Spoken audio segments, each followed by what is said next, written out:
avec Jésus? Jusqu'où irez-vous avec Jésus?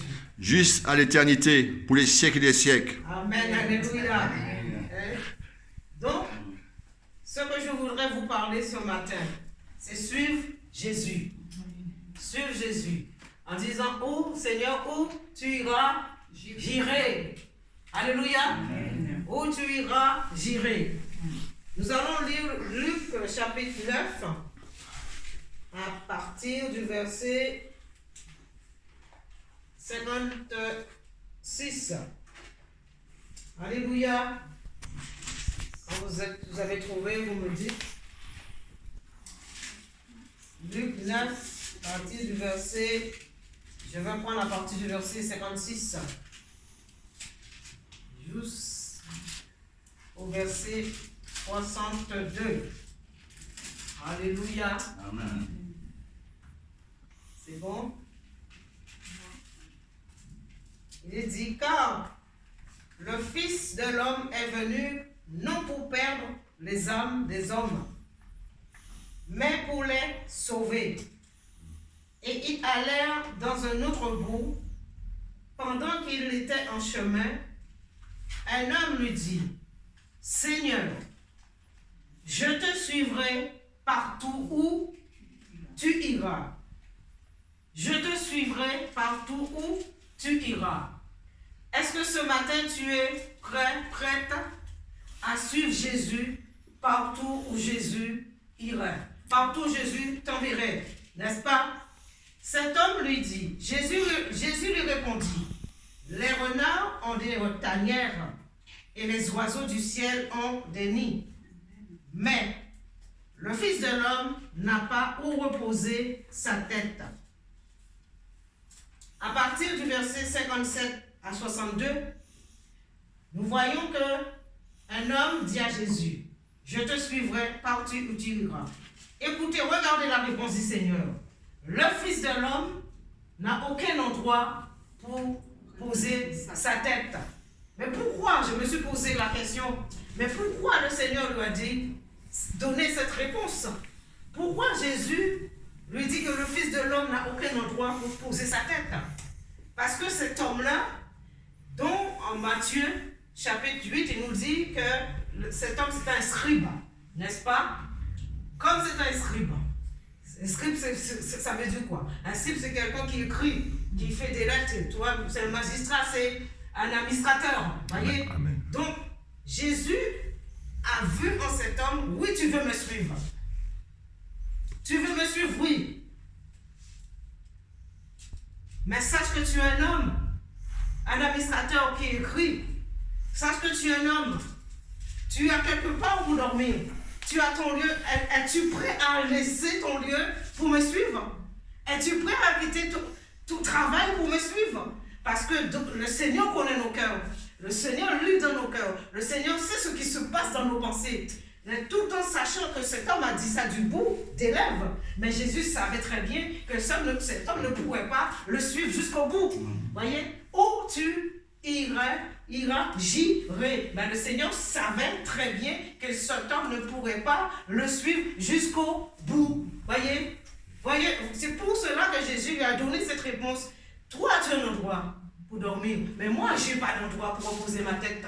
J'ai aucun endroit pour me reposer. Alors, ne dis pas que tu pourras me suivre parce que tu ne tiendras pas le coup. N'est-ce pas? Tu ne tiendras pas le coup. Le temps que je ferai toute cette marche dans le désert. Mais à peine tu feras 15 km, tu vas déjà abandonner. N'est-ce pas? Amen. Alléluia. Et bien souvent, ça nous arrive. Bien souvent, il y a des gens qui donnent leur vie à Christ. Il y a des gens qui viennent à Jésus, mais ne tiennent pas le coup. La personne abandonne au bout de 1 mois, 2 mois, 3 mois, 4 ans, 5 ans, la personne abandonne. Voyez? Donc, le Seigneur nous demande la persévérance. On doit persévérer. Voyez? On dit, Seigneur, je veux te suivre. Mais il y a un prix à payer, mes amis.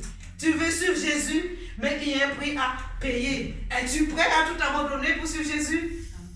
Es-tu prêt à laisser ton travail pour suivre Jésus?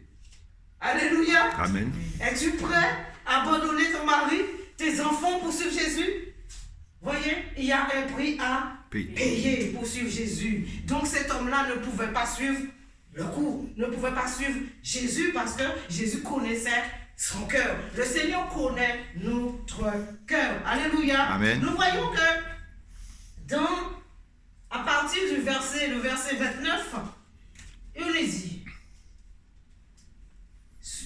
Jésus répondit, il dit à un autre, voilà, excusez-moi, il dit à un autre, suis-moi. Cette fois-ci, vous voyez la différence? Un homme qui vient vers Jésus, qui lui dit, je te suivrai partout. Et maintenant, Jésus pose la question à une autre. Dit à l'autre, suis-moi. Suis-moi. Et qu'est-ce que l'autre lui dit? Seigneur, permets-moi d'aller d'abord ensevelir mon père. Mais Jésus lui dit, laisse les morts ensevelir leurs morts et toi va annoncer le royaume de Dieu. Laisse les morts enterrer leurs morts. N'est-ce pas? Là encore, on voit encore le deuxième individu, cette fois-ci c'est Jésus qui lui pose la question. Toi, suis-moi. Et encore cet homme dit, non, je vais te suivre, mais mon père est mort. Il faut que j'aille enterrer mon père avant de te suivre. Vous voyez, bien souvent, on fait passer notre priorité avant le Seigneur. Quand Dieu nous demande quelque chose, il ne faut pas faire passer ta priorité avant. Parce que le Seigneur, s'il te demande quelque chose, ça veut dire qu'il connaît ta priorité. Il prendra soin de ta priorité, n'est-ce pas? Mais nous, bien souvent, on préfère passer notre priorité avant le Seigneur. Donc le Seigneur dit, laisse les morts retirer les morts. N'est-ce pas? Toi, tu es déjà éclairé. Alors suis-moi et va annoncer le royaume de Dieu. Va chercher, va sauver les âmes dans ce monde. Parce que eux, ils ont besoin que tu puisses les éclairer. Alors cet homme, là encore, il part. Il s'en va. Il va partir. Il va enterrer son papa. Mais la Bible ne nous dit pas s'il revient.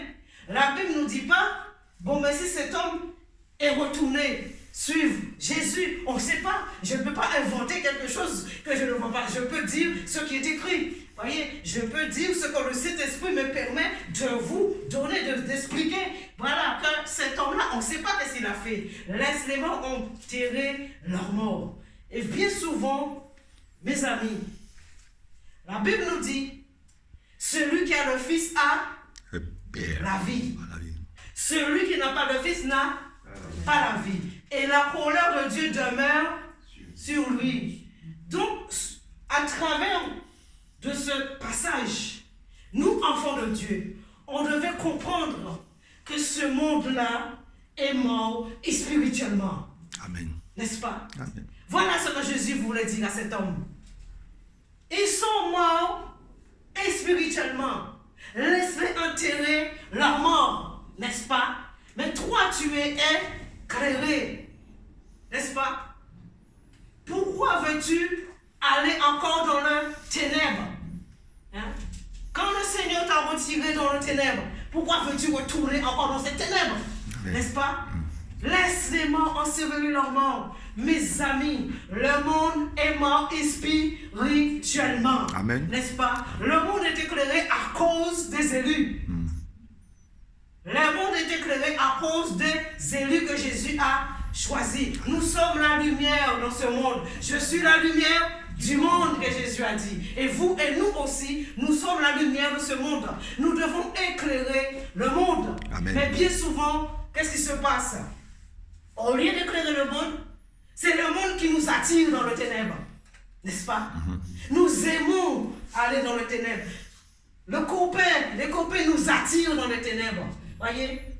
Et nous, au lieu de dire non, stop, viens dans la lumière. Parce que Jésus a besoin de toi. Jésus est mort pour toi. Jésus veut te sauver. Tu veux éclairer ta vie. La vie doit être éclairée. Mais ta vie n'est pas éclairée. Jésus dit, laisse Même si ton papa, je comprends, je compatis, n'est-ce pas? Quand quelqu'un dans la famille est mort, nous compatissons, n'est-ce pas? Amen. Mais le Seigneur nous dit, laisse les morts enterrer leurs morts, n'est-ce pas? Laisse les morts ensevelir leurs morts. Cet homme, le Seigneur l'avait choisi, mais il a refusé l'appel de Dieu. Et quand Dieu t'appelle, bien souvent, nous refusons l'appel du Seigneur. Nous avons déjà reçu cet appel, mais nous refusons, nous faisons la sourde oreille. Le frère te parle, le pasteur te parle. Même à travers du monde qui ne sont pas éclairés, qui sont morts, Dieu nous parle, n'est-ce pas? Nous refusons d'écouter la voix du Seigneur. Et cet homme, on ne sait pas qu'est-ce qui s'est passé. N'est-ce pas? On ne sait pas. S'il est retourné ou pas, on ne sait pas. Voyez, deux individus, deux histoires différentes. N'est-ce pas? Le troisième individu, vous allez voir comment c'est intéressant, n'est-ce pas, la parole de Dieu? Amen. Moi, j'aime la parole de Dieu. J'aime la parole de Dieu. Alléluia. Amen. J'aime Jésus. Là où tu iras, j'irai. Seigneur, je te suivrai partout. N'est-ce pas? Est-ce que vous êtes prêts à dire à Jésus, je te suivrai partout? Mes amis, des fois nous avons peur de faire des kilomètres, n'est-ce pas? Pour suivre Jésus. J'en ai fait des kilomètres pour suivre Jésus.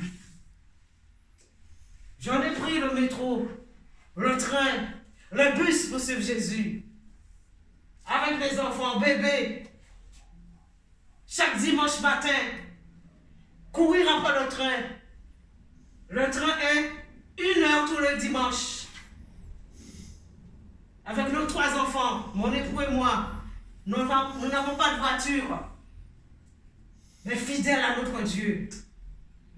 Chaque matin, chaque dimanche matin, on prenait le train avec nos enfants pour aller adorer notre Dieu. Parce que nous aimons notre Seigneur. Parce que nous avons compris ce que Jésus a fait pour nous. Nous avons compris que le Seigneur, vraiment, il nous appelle à lui. Alléluia. Amen. Dieu soit béni. Et je vois qu'aujourd'hui, les gens, ils ont peur. Les enfants de Dieu ont peur.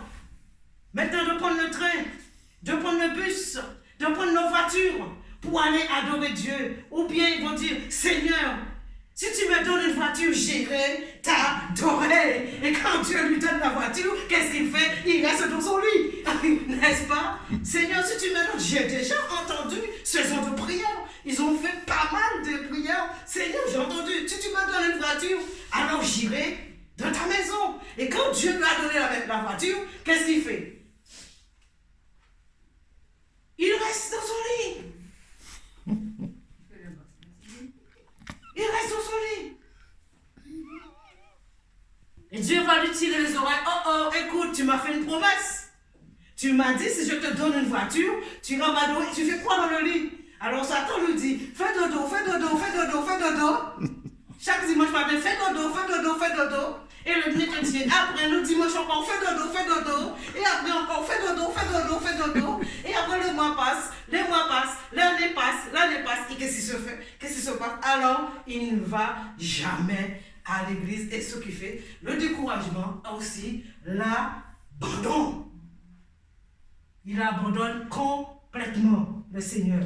Amen. Vous voulez? Ça vous arrive, vous? Abandonner le Seigneur? Non? Non. Non. Moi, non. Alléluia. Amen. Amen. Amen. Oh, Dieu est bon. Et dit, et toi, un autre dit, je te suivrai, Seigneur. Mais, il y a un mais, voyez un mais, permets-moi d'aller d'abord prendre congé de ceux de ma maison. Jésus lui répondit, quiconque met la main à la charrue et regarde en arrière n'est pas propre au royaume de Dieu. Vous savez, quand les gens aimaient entendre Jésus prêcher, n'est-ce pas? Les gens aimaient voir Jésus faire des miracles. Ils étaient émerveillés de voir tout ce que Jésus faisait. Alors tout le monde avait envie de suivre Jésus, n'est-ce pas? Tout le monde avait envie de cheminer, de toucher cet homme si merveilleux, cet homme qui fait tant de miracles. Pourquoi pas ne pas le suivre? Il dit, moi, je veux bien te suivre, mais il y a un mais qui se prononce. Un mais, n'est-ce pas? Permets-moi d'aller dire au revoir à ma famille. Permets-moi d'aller dire au revoir à mon papa, à ma maman, à mes frères et sœurs, si on veut. Le temps de cousin, tout quoi. N'est-ce pas? Je vais aller dire au revoir à toute la famille. Et même aussi rajouter mes amis. N'est-ce pas? Mais Jésus lui dit, oh, tu veux me suivre? Mais pourquoi veux-tu retourner en arrière? Tu veux me suivre, mais pourquoi veux-tu regarder en arrière? Qu'est-ce qu'il y a de bon en arrière? Alléluia. Tu veux suivre Jésus, mais en même temps, tu veux retourner en arrière. Tu vas chercher quoi en arrière? Il y a quoi de bon en arrière? Non, j'ai quitté le monde, je ne retourne plus. N'est-ce pas? Alléluia. Je vis dans ce monde, mais je ne fais plus partie de ce monde. Physiquement, les gens me voient dans ce monde. Mais spirituellement, je ne fais plus partie de ce monde. Ce monde ne m'intéresse pas. Ce monde n'a rien de bon à me donner. N'est-ce pas? Lui, je veux te suivre, mais je veux aller dire au revoir à papa, maman. Vous voyez? Alléluia. Amen. Oh my God. Vous voulez vraiment retourner en arrière? 3 individus, 3 histoires différentes. N'est-ce pas? 3 individus, 3 histoires vraiment. Comment pourrais-je vous expliquer?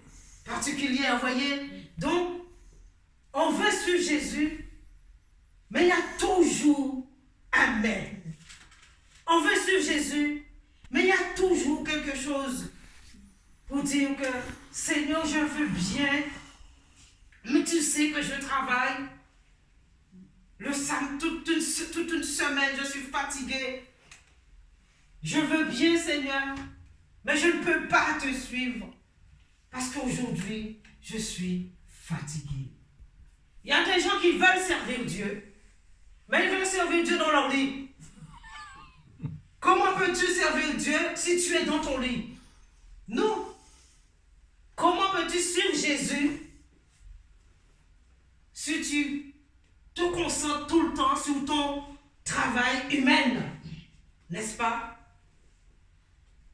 Cet homme, je vais dire au revoir à ma famille. Vous allez voir la différence entre cet homme et Élie et Élisée.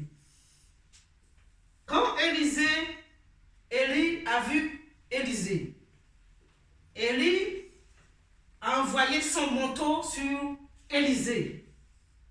1 Roi, chapitre 19, le verset 20 à 21. Si vous voulez lire, 1 Roi, chapitre 19, verset 20 à 21. Élie et Élisée. Élisée était déjà choisi par Dieu, n'est-ce pas? Si vous connaissez l'histoire. Pour remplacer Élisée. Pour remplacer Élie, excusez-moi. Pour remplacer Élie. Là, c'était l'ordre de Dieu. Parce que Dieu avait choisi Élisée pour remplacer. Si quelqu'un a trouvé Élisée. C'est 1 Roi 19, 20, 21. Vous avez trouvé, sinon, je lis.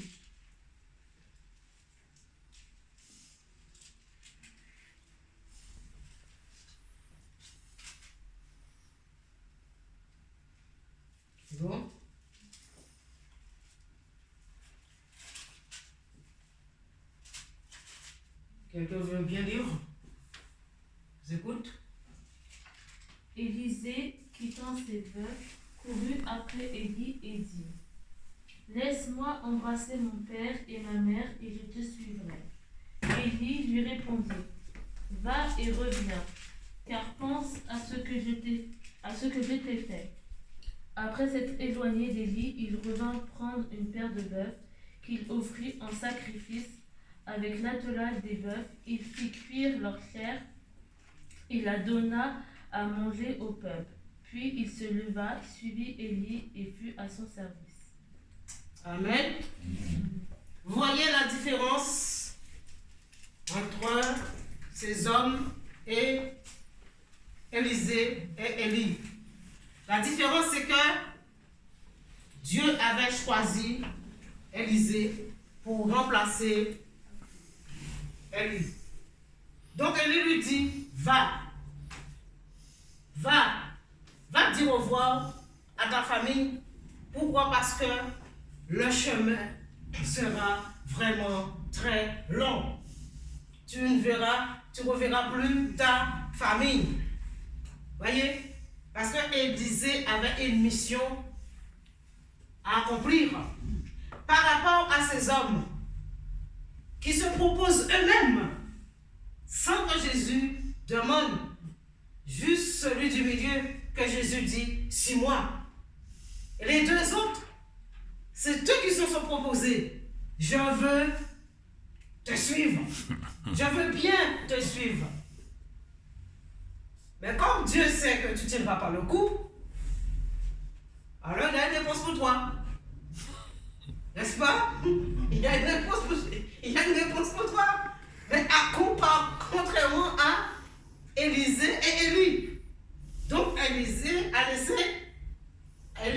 Élisée d'aller dire au revoir à sa famille. Et il est retourné vers Élie. N'est-ce pas? Et ce partage de bœuf et s'est mis en service de Élie. Et vous savez que à travers de ce verset de Élisée et Élie, il y a des profitants, n'est-ce pas?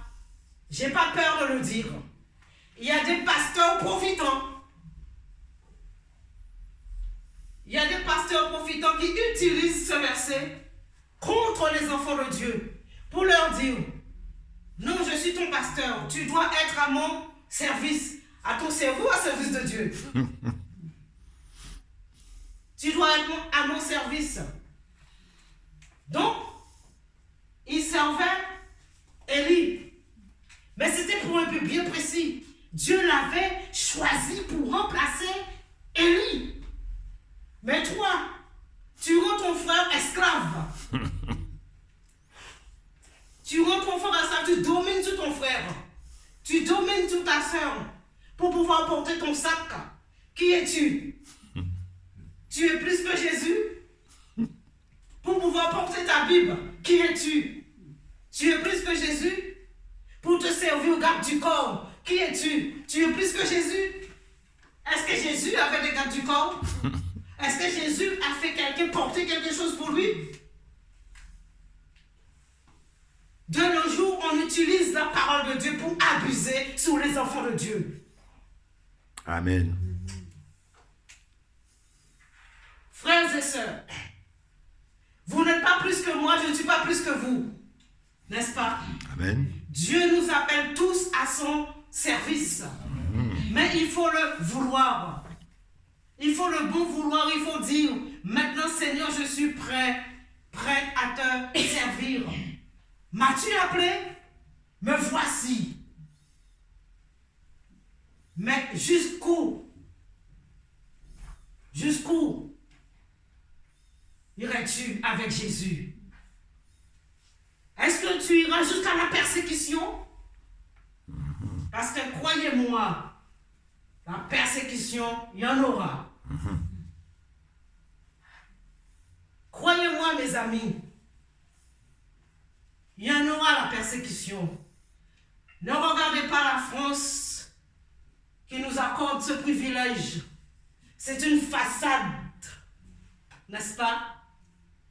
C'est façade, c'est caché derrière. Ils sont en train de nous surveiller. Ils sont en train vraiment de se faufiler, de venir en caméra cachée et d'aller dévoiler et de dire, voilà les évangélistes, ils font ceci, ils font cela, n'est-ce pas? Faites attention. La Bible dit, n'aimez point le monde et ni les choses du monde. Mais toi, chrétiens, toi, enfant de Dieu, aimes-tu le monde? Non.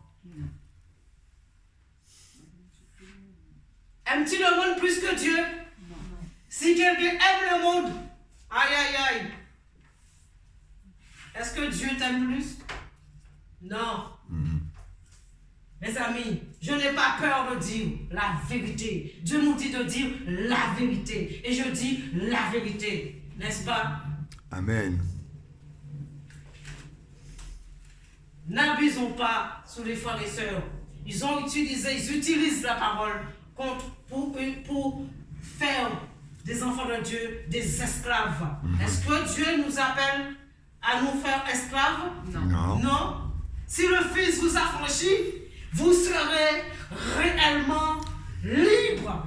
N'est-ce pas? Si le Fils vous affranchit, vous serez réellement libre. Jésus nous a affranchis, mes frères et sœurs. Nous sommes libres en Jésus. Mais ne fais pas de cette liberté n'importe quoi. D'accord? Où tu iras, j'irai. Alléluia. Amen. Jusqu'au bout, jusqu'au où tu iras avec Jésus. Est-ce que tu iras avec Jésus jusqu'à la mort? Ou est-ce que tu dis, Seigneur, maintenant c'est bon, c'est fini, j'abandonne? Vous savez, s'il fallait que j'abandonne Christ, ça fait longtemps, je l'aurais déjà fait.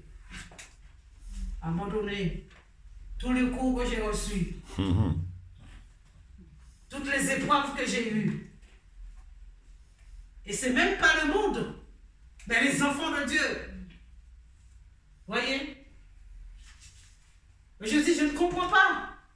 J'ai quitté ce monde où j'étais tranquille, où j'avais pas d'histoire. Voyez? Et j'arrive dans un endroit en croyant qu'on va me recevoir bien, avec amour, sans histoire. C'est là qu'il y a plus d'histoire. C'est pas normal. Ça, c'est pas normal, mes amis. Ce n'est pas normal qu'au sein du peuple de Dieu, il y a plus de problèmes que le monde. Amen. Nous sommes là pour donner l'exemple. Je suis là pour vous donner l'exemple. N'est-ce pas? Je suis là pour donner l'exemple à mes enfants, à ma famille, pour voir la gloire de Dieu dans ma vie, pour voir la lumière de Dieu dans ma vie, pour voir cet amour que Jésus a mis dans mon cœur. Nous sommes là pour nous aimer les uns les autres, mais pas pour abuser, ni sur ma soeur, ni sur mon frère. Pas pour abuser. Tu as besoin de moi? Je suis là pour t'encourager. J'ai besoin de toi pour m'encourager. Nous avons besoin de l'un à l'autre, n'est-ce pas? Et là, nous voyons que c'est l'esclavage de nos jours. Amen. Amen. Jusqu'où es-tu prêt à suivre Jésus? Je te pose la question ce matin. Je me pose la question. Jusqu'où je suis prête à suivre Jésus? Moi, je suis prête à suivre Jésus. Moi aussi. N'est-ce pas? Amen. Même si on me traîne dans la boue, même si on me tue, je suis prête à suivre Jésus. Mes amis, ce n'est pas du bout des lèvres. Je sais en qui j'ai cru. Amen. Je sais en qui j'ai cru. personne ne me dira que Jésus est mort. Mais moi, je te dirai qu'il est vivant. Amen. Amen. Il est ressuscité. Jusqu'où tu es prêt à suivre Jésus, n'est-ce pas? Comme Ruth et sa belle-mère. Hein? Voyez? C'est joli hein, les histoires hein, de la Bible. Hein? C'est merveilleux, les histoires de la Bible. C'est des exemples pour nous. C'est des exemples. Ruth avec sa belle-mère. Cette femme avec 2 belles filles qui perd son mari, qui perd ses 2 fils. Et maintenant les filles, cette femme dit, mais qu'est-ce que maintenant, j'ai plus d'enfants. Allez, retournez dans votre famille. Vous n'êtes pas contre. 2 femmes mariées et la belle-mère leur dit de retourner dans la famille. C'est difficile, hein? C'est dur pour quelqu'un qui est marié après tout d'un coup qui retourne chez maman et papa. Hein? Ce n'est pas facile, hein? C'est difficile. Et après, il y en a une. Elle est partie. Mais l'autre, elle a dit non. Où tu iras, j'irai. N'est-ce pas? Alléluia. Amen. Ton Dieu sera mon Dieu. Amen. Alléluia. J'irai avec toi jusqu'à la mort. Alléluia. Voilà la plus belle histoire de la Bible. Où tu vas avec Ruth et Naomi. N'est-ce pas? Ruth et Naomi. C'est pas merveilleux ça? Vous savez que je n'ai jamais compris pourquoi les belles-mères n'aiment pas leur belle-fille. Comme Ruth a aimé ses 2 belles-filles. J'ai jamais compris. Pourquoi Ruth, Naomi, aimait ses 2 belles-filles. Et devant leur belle-fille attachée à sa belle-mère. Pourquoi maintenant dans le monde, même au milieu des chrétiens, la belle-mère n'aime pas sa belle-fille. Et tu es chrétienne, tu marches avec Dieu. Mais il y a un problème là. Il y a un problème. Il y a un problème. Les amis, moi je me suis mariée, j'ai des enfants. Ma belle-mère, je l'ai connue enfant. N'est-ce pas? Et elle est morte, elle est partie. Elle ne sait pas que je me suis mariée avec son fils. Son fils et moi, on est mariés. Mais voyez que cette femme, en tant qu'enfant, cette femme me voyait, elle me disait, toi, ne te mets pas à la mode comme les autres jeunes filles. Et moi, dans ma tête, en tant que jeune fille, enfant, à l'âge de 13 ans, 14 ans, je disais, mais qu'est-ce qu'elle est en train de me raconter, cette dame-là? Pourquoi elle me dit ça? C'est quoi? Son jargon. Mais c'est beaucoup plus tard après que j'ai compris pourquoi elle me disait ne te mets pas à la mode comme les autres. Vous savez, à la mode c'était quoi? C'était pas, voilà, il fallait pas te retrouver engrossé comme on dit, n'est-ce pas? Et c'est beaucoup plus tard que j'ai compris pourquoi elle me disait de ne pas me mettre à la mode. Et cette dame, je l'ai connue enfant. Et vous savez, j'ai grandi avec cette parole. J'ai gardé cette parole dans mon cœur. Et j'ai fait très attention à ma vie. À ne pas fréquenter n'importe qui. Voyez, je suis une femme qui n'a jamais vécu avec une femme en concubinage, avec un homme en concubinage. J'ai jamais vécu avec un homme en concubinage, n'est-ce pas? Dans ma jeunesse, j'étais quelqu'un de très sauvage. J'avais peur des garçons, voyez? Dans un sens, cette femme m'a protégée. Elle m'a protégée. Et je dis merci Seigneur. Je dis merci Seigneur. J'ai obéi. J'ai écouté à sa voix, même en faisant ma têtue, mais j'ai écouté, j'ai obéi quand même, voyez? Parce qu'en tant qu'enfant, des fois, on dit que les vieilles personnes nous passent les pieds. Non, mais elle m'a cassé les pieds. Elle me disait ça, c'était pour mon bien. C'est beaucoup plus tard que j'ai compris. Mais ça m'a préservé. Ça m'a préservé des hommes. Et je dis, merci Seigneur. N'est-ce pas? Alléluia. Amen. Que Dieu soit béni. Et beaucoup plus tard, tant d'années après, son fils et moi, on est mariés. On a des enfants. Elle n'est pas là pour voir. Elle n'est pas là pour voir ça. Pour que je puisse dire, ma belle-mère, tu m'as protégée. Voilà, ton fils et moi. Nous sommes époux et épouses. Nous avons des enfants. Elle n'a pas pu connaître ses petits-enfants. Je dis, Seigneur, merci pour cette femme. Amen. Et vous voyez, belle-mère et belle-fille, il n'y a pas beaucoup de grandes relations, voyez. Et c'est vraiment dommage de voir que la mère, parce que son fils a épousé une fille, la mère veut garder son fils pour lui. Tu n'as pas fait ton fils pour toi. Tu as fait ton fils pour ce que la Bible dit, l'homme quittera son père et sa mère, il s'attachera à sa femme. N'est-ce pas? Je n'ai pas fait mon fils pour moi. Mon fils demain, il viendra et me dira, maman, ça y est, j'ai trouvé celle que je dois épouser. Est-ce que je veux dire à mon fils, non mon fils, abandonne cette fille? Non, je dirais mon fils, tiens, on va prier pour savoir, chercher la volonté de Dieu, pour savoir si cette fille c'est vraiment pour toi. Voilà. Mais je ne dirais pas à mon fils, non, laisse sa fille, cette fille c'est pas pour toi. Et c'est le cas bien souvent des belles-mères. Voyez, ils vont dire, ton fils, cette fille n'est pas pour toi. Et quand tu dis à ton fils, cette fille n'est pas pour elle, et pourtant c'était bonne. Et maintenant, après, tu vas l'envoyer dans la gueule du loup, il va épouser, ou il ou elle va épouser un démon. Voyez, qui va passer son temps à le maltraiter. Parents, il ne faut pas vous mélanger dans les affaires de vos enfants. Laisse-les faire leur choix eux-mêmes.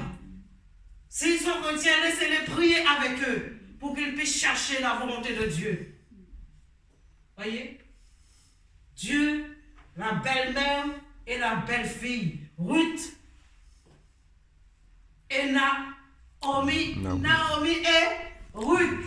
N'est-ce pas? J'inverse, mais c'est Naomi et Ruth. Mes frères et sœurs, vous voyez, dans la parole de Dieu, on touche tous les domaines. Dans la parole de Dieu, Dieu nous a tout laissé. Mais c'est à nous maintenant de savoir qu'est-ce qu'on fait avec cette parole, n'est-ce pas? Amen. C'est à nous maintenant de savoir, oh, j'irai où avec Jésus? Jusqu'où irais-tu avec Jésus? Es-tu prête? Es-tu prêt à suivre Jésus jusqu'au bout? N'est-ce pas? Es-tu prêt? Es-tu prête? Je suis prête à me sacrifier chaque dimanche. Pas aller à l'église pour aller à l'église, n'est-ce pas? Pas aller s'asseoir pour aller s'asseoir, n'est-ce pas? Amen. Parce que bien souvent, nous pouvons aller pour aller s'asseoir, n'est-ce pas? Mais Dieu a besoin de vous. Il a besoin de vous. Le Seigneur a besoin de moi. Le Seigneur a besoin de chacun de vous. Amen. Pour aller sauver les âmes perdues dans la rue. N'est-ce pas? Amen. Jusqu'où irais-tu avec Jésus? Est-ce que tu es prêt à aller dans la rue? Tu es prêt? Amen. Est-ce que nous sommes prêts à aller dans la rue? Chercher ceux qui sont perdus. Les ramener dans la lumière. N'est-ce pas? Le Seigneur nous connaît tout à chacun. Dieu connaît le cœur de chacun de nous. Le Seigneur connaît mon cœur. N'est-ce pas? Amen. Il sait ce que je suis capable, ce que je ne suis pas capable. N'est-ce pas? S'il sait que je ne suis pas capable d'aller dehors, il me dira, toi, tu n'es pas capable. Mais s'il sait que je suis capable, il m'a déjà donné les âmes pour y aller. N'est-ce pas? Nous avons les âmes pour aller chercher les âmes perdues dehors. Mais parfois nous avons peur. C'est la peur qui nous empêche d'aller dehors. N'est-ce pas? C'est la peur qui nous empêche d'aller annoncer la parole de Dieu. On va commencer à nous dire, mais il faut obéir à la loi.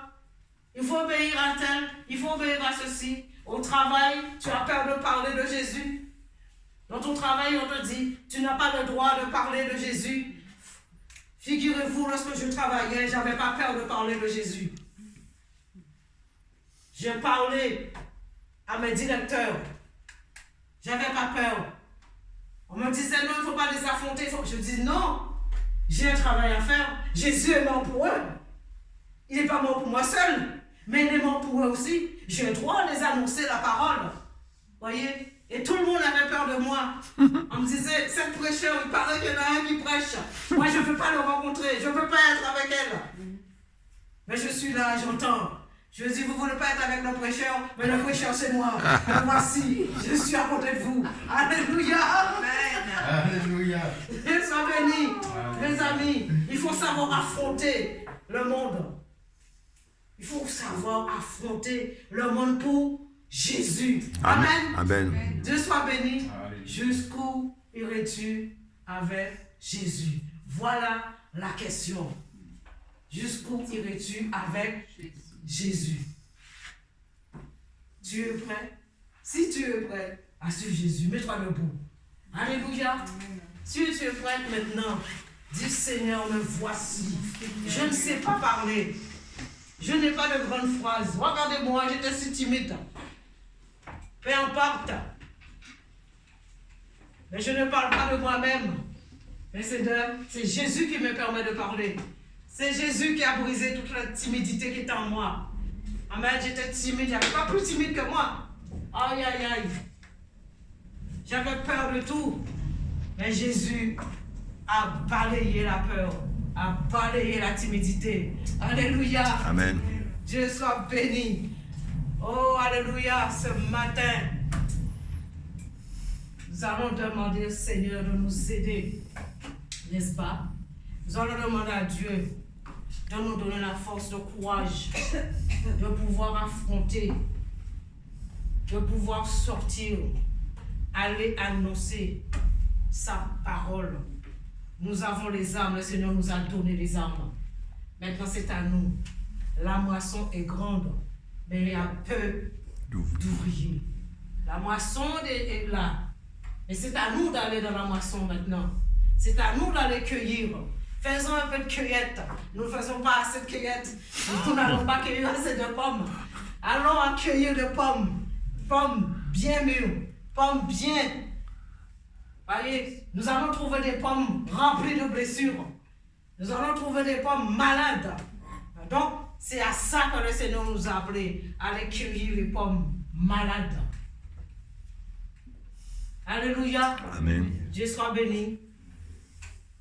Jusqu'où irais-tu avec Jésus?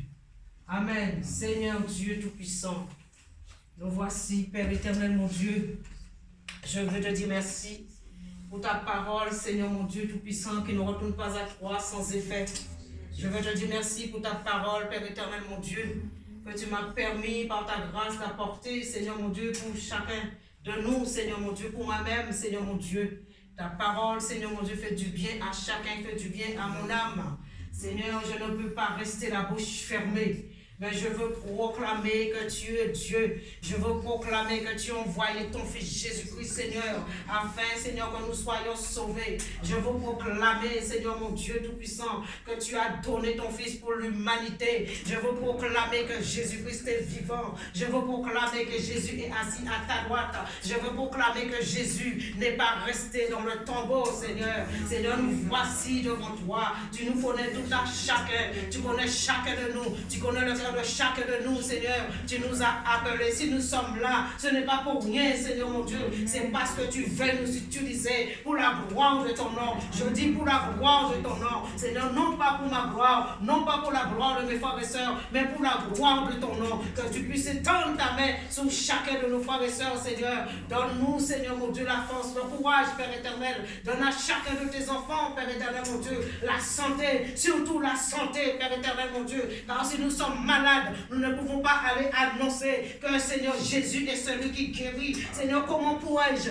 dire, Seigneur mon Dieu, que tu es celui qui guérit si je suis malade, Seigneur mon Dieu? Comment pourrais-je dire que tu es celui qui fait marcher les boiteux si moi-même je boite, Seigneur mon Dieu tout-puissant? Seigneur éternel Dieu, je veux proclamer, je veux prouver au monde que tu es le Dieu vivant et vrai. Seigneur, quand tu es dans ta main, tu bénis tes enfants et que toute la gloire te revienne sur leur vie dans le nom de Jésus. Amen. Alléluia. Merci Père. Sois béni. Frères et sœurs, soyez bénis au nom du Seigneur Jésus-Christ. Je veux dire, si quelqu'un a besoin de prière, nous allons prier pour elle. Will, si vous avez besoin de prière, venez. Frère Max, nous allons prier pour la gloire de notre Dieu plus se manifester. Amen. Dans la vie de notre sœur, de notre frère. Amen. Vous savez, la foi vient de ce qu'on entend et ce qu'on entend vient de la parole de Dieu. La foi en action. Nous n'avons pas besoin de voir pourquoi. Tout ce que nous savons, c'est que Jésus est celui qui guérit, n'est-ce pas? Ce que nous savons, c'est que Jésus est celui qui guérit. Jésus guérit hier, aujourd'hui et éternellement. Alléluia. La foi, ma soeur, la foi en action. Alléluia. Nous allons prier pour notre soeur.